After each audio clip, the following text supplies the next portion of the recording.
kita membuka lembaran baru. Ada cerita baru dalam kehidupan kita. Tuhanlah ahlinya dalam memberikan cerita baru. Selamat datang, selamat kita bertemu kembali di channel Sentral Hidup Bahagia ada di dalam kamu. Sebab pusat kebahagiaan ada di dalam kita sendiri. Pada saat ini, di detik ini, karena kita seadanya sudah diciptakan Tuhan dalam kebahagiaan semesta yang bukan karena alasan, karena seperti itulah adanya. Dan saat ini kita akan membahas ada satu topik yang sangat menarik, yaitu tentang new history, sejarah baru dalam hidup kita. Tidak peduli masa lalu kita yang kelam, kita pernah mengalami kegagalan dalam hidup ini, kita pernah mengalami kekecewaan, kita mengalami keterpurukan sampai titik nadir yang paling bawah, tapi jangan takut. Selalu ada cerita baru yang bisa kita create kembali. Masih ada harapan.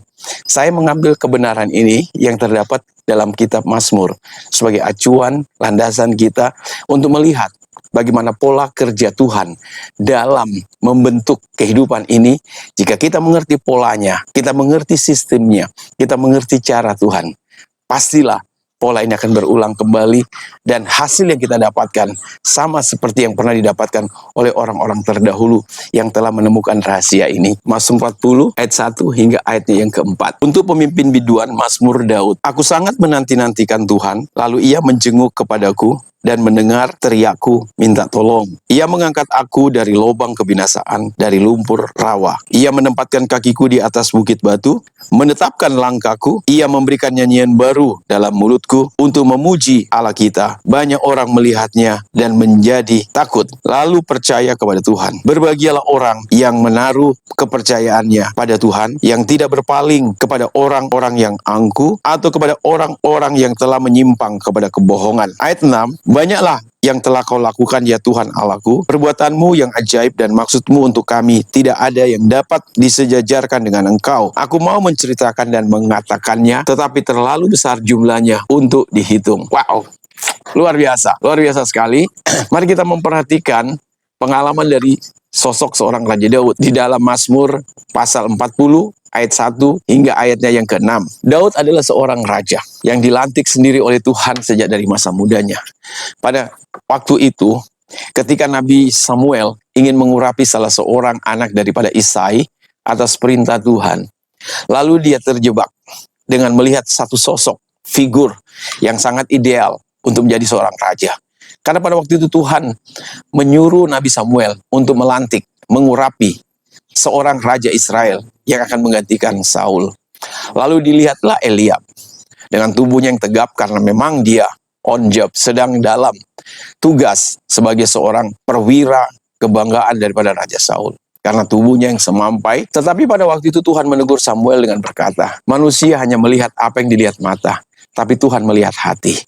Lalu Samuel berkata kepada Isai, bapak dari anak-anak mereka itu, masih adakah lagi anakmu? Karena tidak akan berlangsung acara pengurapan ini jika anakmu ini tidak hadir. Tapi Isai menjawab, wow, saya tidak undang karena dia masih muda sekali dan dia hanya menggembalakan 2-3 ekor domba, belum punya pengalaman, dan untuk klasifikasi raja kayaknya tidak akan masuk. Tetapi Samuel berkata kepada Isai, panggil dia, Tuhan memilih dia. Lalu datanglah Daud. Lalu Tuhan bicara kepada Nabi Samuel, urapi dia, inilah orang yang aku pilih untuk menjadi raja Israel. Daud namanya. Saya percaya Samuel pada waktu itu akan bengong. Kok akan menjadi raja? Klasifikasinya, kriterianya tidak seperti yang diharapkan oleh manusia pada umumnya. Ekspektasinya berbeda. Karena ekspektasi Tuhan, harapan Tuhan, pilihan Tuhan berbeda dengan pilihan manusia. Tuhan bisa memakai apa saja, bahkan termasuk Anda dan saya. Untuk tujuannya, untuk apa Tuhan mau memilih kita. Dari pengalaman Daud inilah, dia banyak berhubungan dengan Tuhan. Pengalaman hidupnya yang tertuang paling banyak di dalam kitab Mazmur, ada 150 pasal, kitab paling panjang di dalam Alkitab. Jika Anda membuka Alkitab Anda, bagi 2 sama, Anda akan mendapatkan kitab Mazmur di sana. Kenapa kitab ini paling panjang? Kitab pengalaman hidup Raja Daud bersama Tuhan. Dia menjadikan Tuhan sebagai sosok seorang pribadi di mana dia bisa gambarkan seperti gunung batu. Dia menggambarkan sebagai gembala. Dia menggambarkan sebagai api, sebagai pelindung. Dia memetaforakan Tuhan untuk menyatakan bahwa Tuhan itu luar biasa, Bahkan kata-katanya tidak cukup untuk menguraikan tentang kebaikan Tuhan. Kita sudah membaca tadi. Tidak ada lagi kata-kata yang bisa diuraikan tentang kebahagiaan, tentang bagaimana Tuhan menolong kehidupan Daud. Tidak ada yang dapat disejajarkan dengan Tuhan. Nggak ada levelnya Tuhan. Tuhan di atas segala-galanya. Dia maha. Daud sudah membuktikannya berdasarkan pengalamannya. Dari pengalaman hidup orang yang bergaul dengan Tuhan, kita akan dapat belajar, menangkap bagaimana cara Tuhan bergaul dengan manusia. Pola apa saja, sistemnya, bagaimana karakter Tuhan. Di situ yang kita pelajari. Hari ini kita tidak akan membahas tentang siapa Daud, sosoknya, kepribadiannya, karakternya. Kita nggak membahas itu. Karena ada Tuhan di balik semua keberadaan daripada Daud sebagai seorang pemuda dan dilantik menjadi seorang raja. Itu yang perlu kita pelajari, yaitu polanya Tuhan. Di dalam pembacaan kita dalam kitab Mazmur ini, Daud sudah memberitahu poin yang sangat penting. Tidak ada yang dapat disejajarkan dengan Tuhan.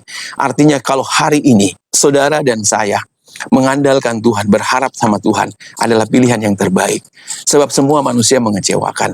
Apapun yang ada di bawah kolong langit ini tidak akan bisa dipertahankan. Satu ketika akan expire.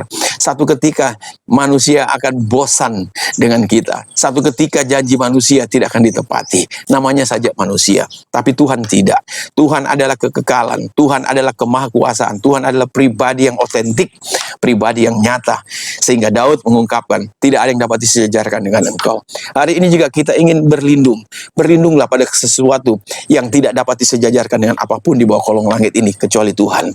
Tuhan satu-satunya yang menjadi kekuatan kita. Itu yang menjadi andalan Raja Daud. Sehingga dalam setiap pertempurannya, dalam setiap pemerintahannya, langkah-langkah kehidupannya, dia selalu menang, dia selalu memperoleh hasil yang luar biasa. Sehingga dia menjadi raja yang sangat disegani kala itu. Karena kenapa? Karena Tuhan yang menjadi andalannya. Mari kita memperhatikan, jika Tuhan tidak ada dapat disejajarkan dengan Tuhan, maka layaklah Tuhan dijadikan prioritas utama dalam hidup kita, menjadi impian kita, menjadi perlindungan kita. Kemudian ayat yang kelima, saya akan membahasnya ini dimulai dari ayat yang terakhir ya. Ayat yang kelima, berbahagialah orang yang menaruh kepercayaannya pada Tuhan, yang tidak berpaling kepada orang-orang yang angkuh dan kepada orang yang telah menyimpang kepada kebohongan. Berbahagia, bless them, diberkatilah, dilindungilah, sukacita, kekuatan kepada mereka yang berlindung kepada Tuhan. Karena memang Tuhan tidak dapat disejajarkan dengan apapun yang ada di bawah kolong langit ini. Dan diingatkan di sana oleh Daud berdasarkan pengalaman hidupnya, yang menaruh kepercayaannya kepada Tuhan dan yang tidak berpaling pada orang-orang angkuh. Siapakah orang-orang angkuh? Orang-orang angkuh bukan orang-orang yang memamerkan kendaraannya, memamerkan rumahnya, memamerkan bisnisnya, memamerkan keberadaannya, pencapaiannya, popularitasnya, bukan itu. Siapa orang angkuh? Orang angkuh adalah orang yang terlalu percaya diri pada kekuatannya sendiri. Ingat sahabatku, nafas yang ada dalam hidup kita, inhale, exhale, nafas keluar masuk itu adalah milik Tuhan. Tidak ada satupun yang kita miliki di bawah kolong langit ini, termasuk jabatanmu, termasuk semua properti keuanganmu, finansial, apapun intelektualmu adalah milik Tuhan. Bahkan kalau kita lahir kita semua orang lahir tidak membawa apa-apa. Dan ketika orang mati juga tidak akan membawa apa-apa. Kita sering mendengar istilah meninggal dunia, meninggalkan dunia. Adakah orang yang meninggalkan dunia membawa depositonya? Adakah orang meninggalkan dunia ini membawa sesuatu? Bahkan selai benang pun dia tidak akan membawa. Badannya yang molek, yang dirawat di gym, yang dirawat kecantikannya, kegantengannya, body fitnessnya, bodinya yang wah six pack dan sebagainya, mukanya yang kencang, penuh kolagen, suntik kolagen sana sini dan sebagainya, akan kembali menjadi debu dan tanah. Tidak akan dibawa, semua akan ditinggalkan. Bahkan istrinya akan ditinggalkan, suaminya akan ditinggalkan, sahabatnya, orang tuanya, teman-temannya, anak-anaknya, pabriknya, perusahaannya, kursinya, jabatannya akan ditinggalkan. Semua akan ditinggalkan.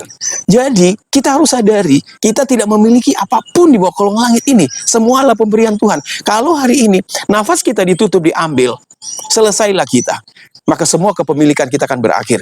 Bahkan namamu pun sudah akan dicabut. Bukan namamu Peter, James, Jacob, atau siapa, Susi, Sutanti, Tuti dan sebagainya tidak akan disebut lagi. Mereka akan hanya menyebutkan almarhum atau almarhumah. Betapa ngerinya peristiwa ini. Supaya kita harus mengerti bahwa tidak ada apapun di bawah kolong langit menjadi milik kita. Siapakah orang angkuh? Orang yang terlalu percaya diri bahwa dia merasa ini semuanya miliknya. Ingat saudaraku, tak ada satupun sekali lagi yang menjadi benar-benar milikmu. Daud memberitahu, berbahagialah orang yang berharap pada Tuhan, yang tidak menaruh harap pada orang yang angkuh. Orang angkuh adalah orang terlalu percaya diri. Yeremia 17 ayat 5 dikatakan, terkutuklah orang yang mengandalkan manusia, terkutuklah orang yang mengandalkan kekuatannya sendiri, tapi diberkatilah orang yang mengandalkan Tuhan. Hari ini, berita ini sampai kepada kita. Jangan menjadi orang angkuh. Jangan berharap kepada orang angkuh yang terlalu sombong dengan kekayaannya, kehebatannya, popularitasnya. Semua sia-sia. Berharaplah kepada Tuhan. Berbagilah mereka yang tidak berpaling kepada orang yang angkuh dan kepada orang-orang yang menyimpang kepada kebohongan. Apakah kebohongan itu?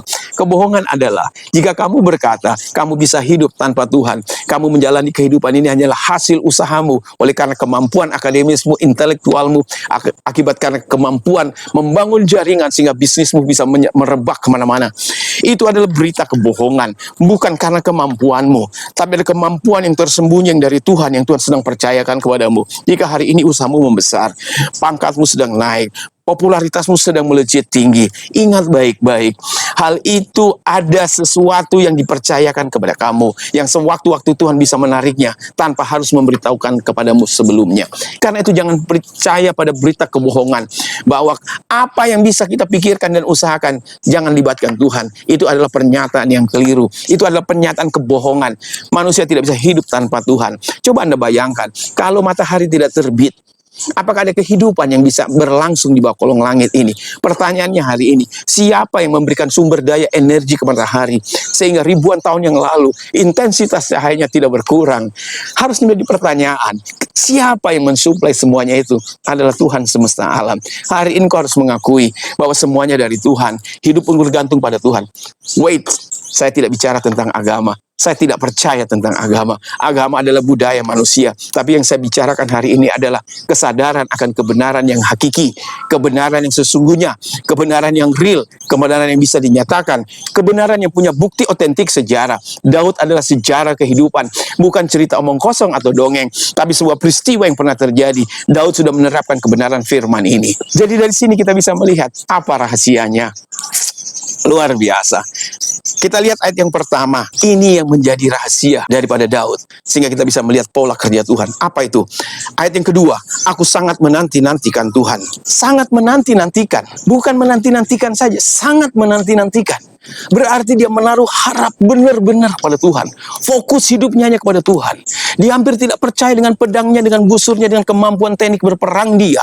Dia lebih percaya kepada Tuhan. Ketika dia menghadapi Goliat, dia tidak memakai semua keterampilan yang pernah dia miliki.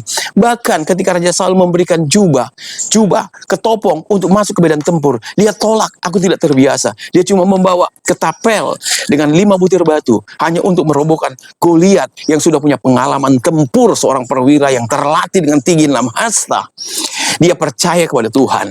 Dia berkata kepada Goliat, kau datangi aku dengan lembing dan tombak, dengan semua kemampuan militermu, tapi aku datang demi nama Tuhan semesta alam. Dia terlalu percaya dengan Tuhan. Dia tidak mengcompare Goliat dengan dirinya. Dia mengcompare Goliat dengan Tuhannya. Sehingga ketika Goliat berhadapan dengan Tuhan, maka Goliat tidak ada apa-apanya. Salah satu hal yang membuat fatal dalam kehidupan kita, ketika kita menghadapi masalah, kita mencoba membandingkan, mengcompare masalah itu dengan kita. Sehingga kita melihat diri kita kecil sekali, masalah terlalu besar. Sampai kapan situasi ini akan kita hadapi? Kita harus mengcompare setiap masalah, every problem you face, segala sesuatu yang kita sedang hadapi, kesulitan finansial, kesulitan hidup, sakit penyakit, masalah rumah tangga, hubungan, bisnis, karir, dan sebagainya. Hadapkan itu dengan Tuhan, sebab Tuhan mampu menyelesaikan semuanya. Karena itu Daud mengatakan, aku sangat menanti-nantikan Tuhan. Pertanyaannya, kenapa Daud sangat benar-benar menanti-nantikan Tuhan? Karena dia tahu. Kita membaca di dalam Mazmur pasal 32 ayat 8. Aku hendak mengajar dan menunjukkan kepadamu jalan yang harus kau tempuh. Aku hendak memberi nasihat, mataku tertuju kepadamu. Kenapa Daud menanti-nantikan Tuhan? Sangat menanti-nantikan Tuhan. Dia tahu satu hal, bahwa mata Tuhan fokus kepada dia. Sekalipun orang tidak memandangmu, tidak peduli kepadamu lagi. Mungkin kau berkata, saya merupakan satu pribadi yang tidak ada yang peduli, tidak ada yang peduli dengan saya. Suami abai dengan saya. Istriku sudah mengabaikan saya. Anak-anak tidak mendapat perhatian dari siapapun. Oh, atasanku sudah tidak mengabaikan saya lagi. Tapi ingat, ada satu mata 24/7, 24 jam sehari, satu minggu, 7 hari dalam seminggu yang tetap fokus kepadamu. Mata Tuhan tertuju. Itu sebabnya Daud sangat menanti-nantikan Tuhan karena dia tahu bahwa mata Tuhan fokus kepada dia. Dia hanya tinggal menunggu timingnya. Nah, apalagi yang membuat dia sangat menanti-nantikan Tuhan? Karena dia tahu sumber kehidupannya dari Tuhan. Apalagi nih yang menyebabkan dia sangat menanti-nantikan Tuhan? Karena Tuhan mau mengajar sesuatu. Ingat sahabatku, di balik semua masalah, problema, tragedi yang kita sedang hadapi, ada maksud Tuhan untuk mengajar kita. Karena itu jangan pernah menyerah, jangan pernah mempersalahkan keadaan, apalagi mempersalahkan Tuhan. Di balik peristiwa yang pedis, peristiwa yang sulit yang kita hadapi, ada pelajaran yang besar di dalamnya. Kalau kita membaca kisah Daud dalam doanya tadi ini, dia menghadapi masa yang sulit sekali, maut menghampat dia. Dia terjepit dalam kondisi yang terjepit, sangat terjepit. Dia mau berharap pada siapa? Dia berharap sama orang tuanya tidak mungkin. Apalagi dia mau berharap sama Saul, walaupun itu mertua. Tapi berkali-kali mertuanya ingin membunuh dia. Dia hanya satu harapannya, hanya pada Tuhan.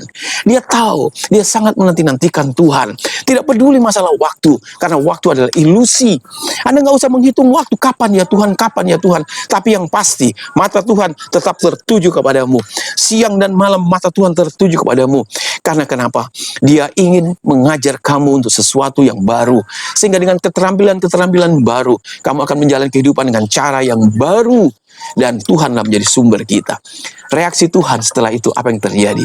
Ini pola Tuhan. Tuhan akan bekerja dengan polanya ketika ada orang yang seperti Daud, Anda dan saya. Kalau hari ini pun kondisimu sedang terjepit dalam kesulitan yang sangat fatal, yang seperti tidak ada solusi dan jalan keluar, jangan takut. Nantikan Tuhan. Menantikan Tuhan bukan berarti Anda pasif. Menantikan Tuhan bukan berarti Anda tidur-tiduran lalu tidak berbuat apa-apa. Menanti-nantikan Tuhan artinya Anda tetap aktif dengan kegiatanmu, tapi harapan dan pandanganmu hanya kepada Tuhan saja. Tunggu dia. Dia tidak akan berlambat-lambat. Tuhan tidak terlalu cepat dalam menolong kita, dan dia tidak pernah terlambat dalam menolong kita, karena dia akan bekerja tepat pada waktunya, sebab segala sesuatu indah pada waktunya. Apa yang terjadi? Karena Daud sangat menanti-nantikan Tuhan. Jika Anda menanti-nantikan Tuhan dengan sangat hari ini, yang terjadi pertama, dia akan menjenguk Anda. Firman Tuhan memberitahu di sana, maka ia menjenguk aku. Setelah dia menjenguk, bukan hanya sekedar menjenguk, dia tidak hanya sekedar say hello buatmu, tetapi dia akan mengangkat engkau, kata firman Tuhan. Mengangkat engkau. Dan yang ketiga apa? Menempatkan engkau. Bukan cuma menempatkan engkau pada posisi yang lebih baik, pada solusi kehidupan yang engkau perlu, tetapi dia akan menempatkan engkau, lalu menetapkan engkau. Dia menetapkan engkau. Apa yang telah ditetapkan Tuhan tidak akan pernah bisa dibatalkan oleh manusia. Kalau Tuhan sudah membuka pintu, tidak seorang pun dapat menutupnya. Setelah menetapkan, lalu dia memberikan nyanyian baru, cerita baru, new history in your life. Kita membuka lembaran baru, ada cerita baru dalam kehidupan kita. Tuhanlah ahlinya dalam memberikan cerita baru. Dulu Daud dikejar-kejar, dulu Daud dipandang enteng, dulu Daud dicemooh, dulu Daud dikejar untuk dibunuh dan dibinasakan. Tetapi dia punya nyanyian baru. Tuhan memberikan nyanyian baru yang membuat orang takut dan heran. Nyanyian baru. Mereka mengatakan, si kunyuk kecil muda yang tidak bisa buat apa-apa, yang pernah merobohkan Goliat. Saul beribu-ribu, tetapi Daud berlaksa-laksa. Luar biasa pernyataan ini. Dan Daud punya cerita baru. Dia Raja Israel yang disegani. Raja Israel yang dipilih oleh Tuhan. Bahkan Kristus lahir dari keturunan Daud. Hari ini tidak peduli masalahmu apa. Mungkin semua orang mencibir bibir dan membuang muka akan engkau. Semua orang mengatakan tidak ada harapan lagi. Tapi masih ada cerita baru untukmu. Tuhan ahli dalam membuat cerita baru pada seseorang. Demikian juga dengan Daud. Bagaimanapun kondisimu hari ini, jangan putus asa sahabatku. Ada cara, cerita baru. Buka lembaran baru. Syaratnya hanya satu, adalah sangat menanti-nantikan Tuhan. Fokusmu tidak ada lagi kepada yang lain. Cuma satu, kepada Tuhan saja. Karena mata Tuhan tertuju kepadamu. Tuhan sumber kehidupanmu. Dan Tuhan akan mengajar engkau dalam menjalani dan menyelesaikan persoalan kehidupan ini. Maka kesimpulannya, pola Tuhan akan terjadi. Ia akan menjenguk engkau, Dia akan mengangkat engkau, Dia akan menempatkan engkau, dan Dia akan menetapkan engkau dan memberikan engkau cerita baru. Tuhan memberkati. Jangan lupa subscribe supaya bila ada video baru Anda dapat notifikasi, dan Anda boleh share ke teman-teman Anda. Mungkin ini menjadi jawaban dalam hidup mereka. Tuhan memberkati. See you next, brother, sister. God bless you.